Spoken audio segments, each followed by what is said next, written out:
Walang excipients. Sabi nga po, what you see is definitely what you get. Maliwanag pa rin ba tayo? So, maganda bang produkto natin? Guys, ito pa sa magandang usapan. Tingnan mo buti yan. Pwede ba natin itaas ang mga daliri natin? Lahat po tayo. Okay, wala example po.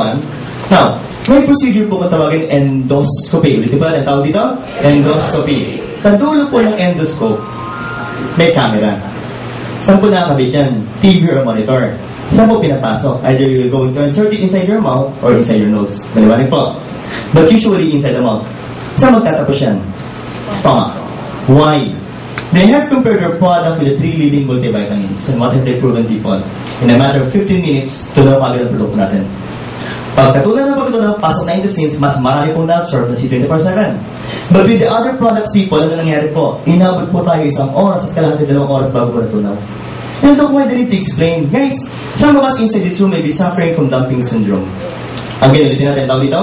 Dumping syndrome. Ang tanong, ano ang dumping syndrome? Guys, sobrang bilis gumalaw ng bituka. Yung absorption ng product, hindi na halos makuha. So isipin nyo, no? If you're suffering from dumping syndrome, and you have taken a tablet na 2 oras bago matunaw, ano kaya pwedeng mangyari? At biglaan kumain. Wala pang 20 minutes, takbuhan ng banyo. Bakit? Defecation. And you might be surprised why. Baka pagtingin mo sa feces mo, kasama produkto mo. Maliwanag ba tayo doon? Ano yung sabihin nun? Sayang ho yung produktong ininom natin. Mura nga, iba naman na nakinabang. But think, even if you're suffering from dumping syndrome, with our product C24/7, guys, in less than 20 minutes, natunaw, na-absorb ng katawan natin yung pong component ng produktong C24/7. So, ang tanong ko, maganda bang C24/7? Guys, with C24/7, can we prevent diseases from happening inside our body? With C24/7, can we improve the immune system? With C24/7, can we improve the immune system? And of course, pati na rin po metabolism. Guys, can we prevent cancer from happening inside our body? Maganda ba ang C24/7? Kaya ba tayo niyan? Paano pa natin ang C24/7? Wow!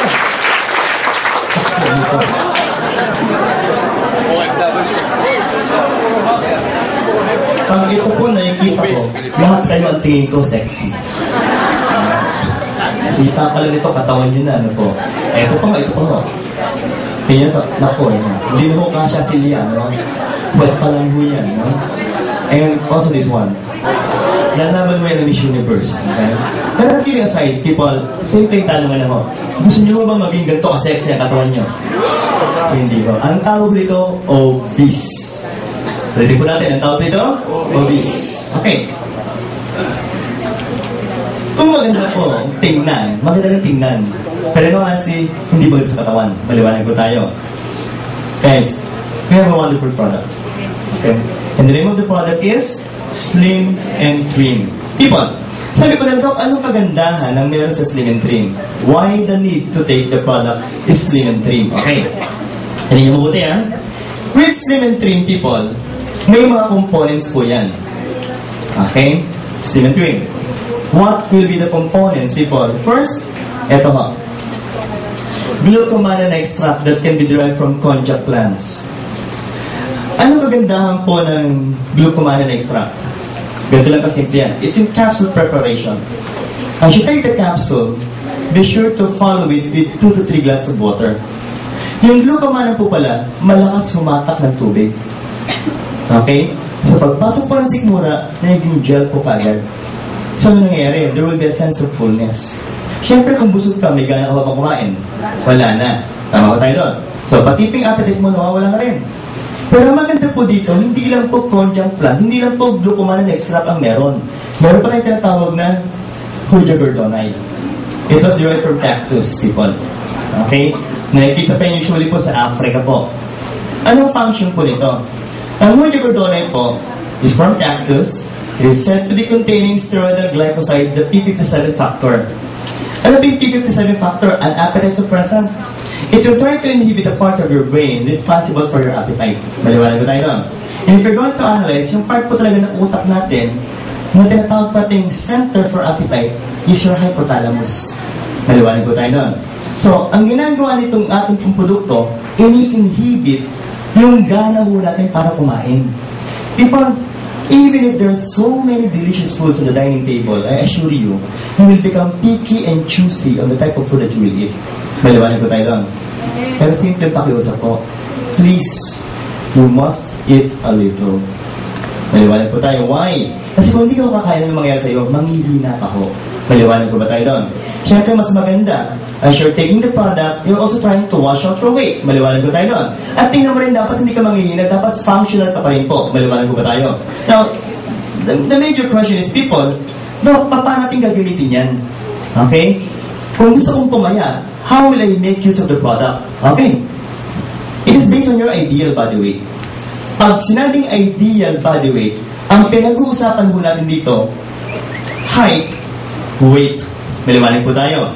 Ang timbang mo pala, dapat nakadepende sa height mo. Maliwanag po tayo doon. Okay. Para magandang usapan, babae muna pag-usapan natin. Ang isang 5 flat toe na babae, oops, I'm sorry po. Okay? Ang isang 5 flat po na babae, okay? Ang timbang mo dapat 100 pounds. Maliwanag, ladies.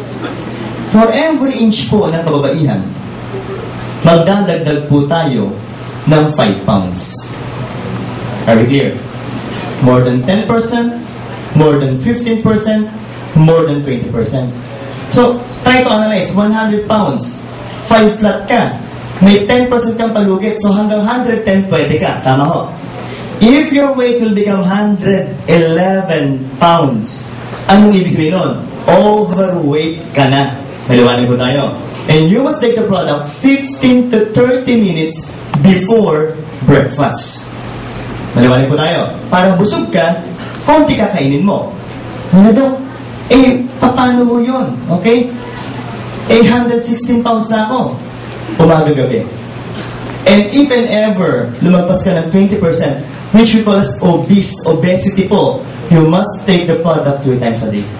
Now, the question is, Doc, baka naman maraming side effects. People, number 1, hindi bibilis ang tibok ng puso mo.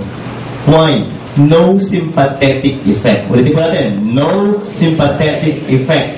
It will not cause your heart to pump faster. Maliwanag ko tayo doon.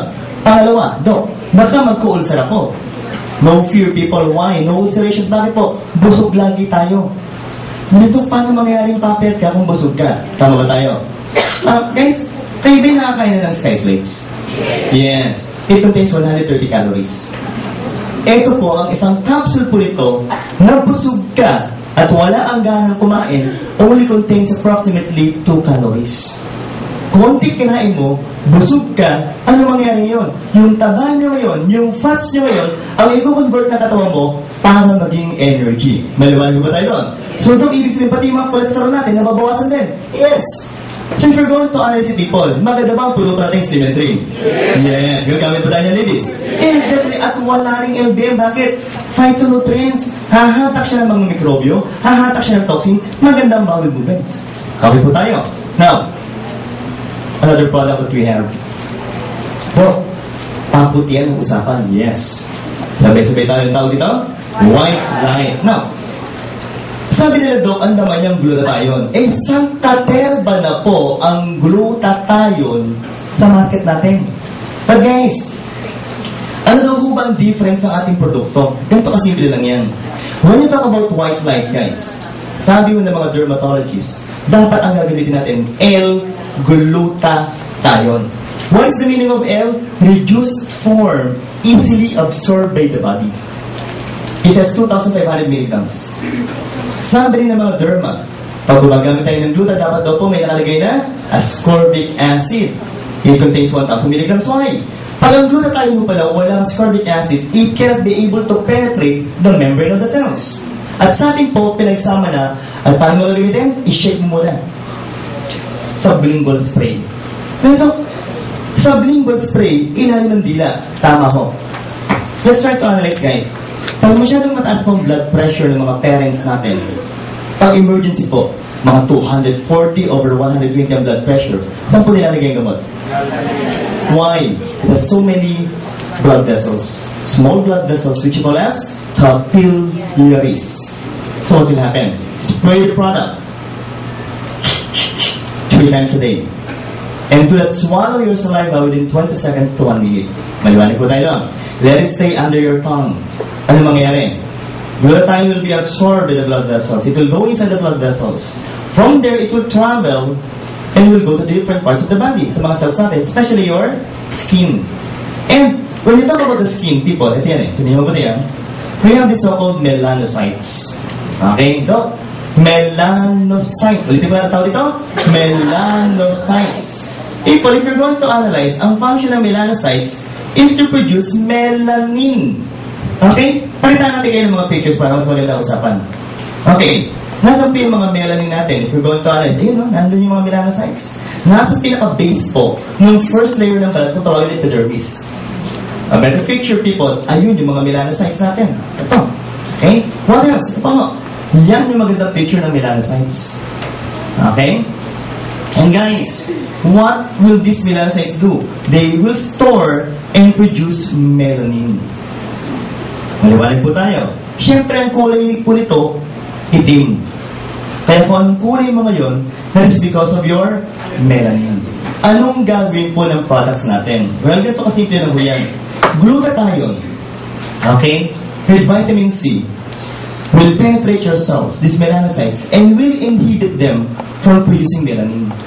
Ibig sabihin po, yung balat na lalabas sa'yo, mas maputi na. Now, the basic question is, Doc, kailan ka puputi? Guys, 2 to 3 months. No, Doc, ba't napakatagal? Because our skin will change, anatomically speaking, 25 to 45 days after. And 2 to 3 months is a safe answer for all of us. But I assure you guys, in a matter of 2 weeks, magsisimula po mag-lighten ang balat natin. Maliwanag ko ba tayo doon? But again, sabi na ito, paano gamitin po ulit? Okay. Ang glutathione po is also called as GSH, glutathione peroxidase. It's composed of cysteine, glycine, and glutamic acid. Guys, ito po ang paggamit. 3 puffs every 4 hours, 4 times a day, 12 puffs per day. Waking hours lang po. Paggising lang kayo. Maliwanag po tayo. Guys, sabi nila, Doc, per puff, magkanong gluta po ang pasok? Times 7.5 milligrams per puff. So, magkano po ang total?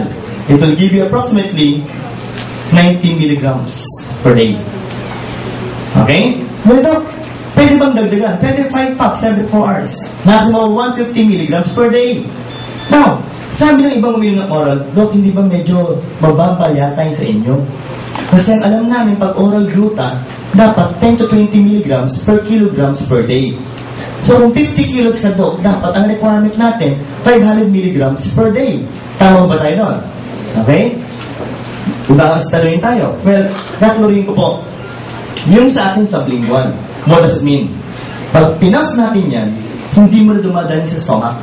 So, yung effect po ng acid dun sa produkto, nawawala. Pangalawa, hindi mo na dumadaan ang atay. So, yung sabihin nun, it will not go through the so-called first pass effect wherein half of the product will be removed by the liver. Maliwanag po tayo. Saan po dumidiretso? Balat ka agad. Are we clear with that one? Guys, inuulit-ulit ko po. Mamili ka ng part ng katawan mo na pinakamaputi. And usually, kita. At yun po yung part ng gluta o part ng katawan mo na habulin po ng glutathione. Are we clear with that one? Okay. So try to analyze, people. Maganda ba ang mga produkto natin? Yes! Okay. And when you talk about glutathione, people, ito po yan. Yung paputian po, uulit-ulitin ko, is just the side effect of glutathione. Ang talagang talag po ng glutathione is also what? Antioxidant. Okay? Now being used for the treatment of cancer patients. People, gusto mong combination ng antioxidant, anti-cancer, same global? C24/7. White light. Remember, ang C24/7 meron din cysteine hydrochloride. Maliwanag po tayo. Doc, pampapayat, pwede rin ba ang C24/7? Yes. Kasi ang C24/7 may resveratrol din po. Pag ininom mo yun, maglalabas kayo ng hormone na tawag adiponectin na susunogin din ang taba mo. So ang C24/7 pala, Doc, maganda rin combination ng slim and trim? Yes. Maliwanag ba tayo? So try to analyze. Maganda ba ang white light? Yes. Are we going to use this, people? Yes. Maganda rin ba ang slim and trim? Yes. Gusto mo bang sumexy? Yes. Yes, syempre po. At huling-huli po, mas maganda mo ba ang C24/7? Yes. Inuulit-ulit ko. Gusto niyo ba magkasakit? No! Maganda bang free radicals? No. Pangit. Mas maganda bang antioxidants? Yes. Do you like people na ang katawan mo healthy? Yes. And guys, finally po, maganda bang city universalan? Yes. Gagamit ba tayo ng produkto na